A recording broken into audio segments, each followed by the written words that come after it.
Hoxe o Bloque Nacionalista Galego está onde sempre está. Está ao lado dos traballadores e traballadoras de Vigo e deste país. Está ao lado dos que loitan e dos que sempre loitaremos por defender os dereitos irrenunciables da clase traballadora.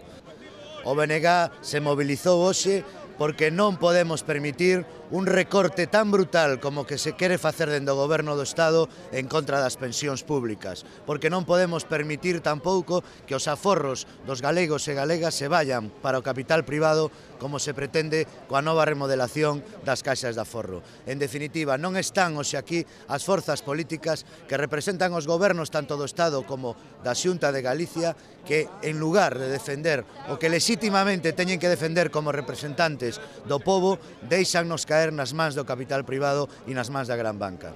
O BNG, igual que o Sindicato Nacionalista, vai a seguir apostando por os traballadores e traballadoras de Vigo e porque nunca podemos renunciar aos dereitos que costaron moitos anos para conseguir.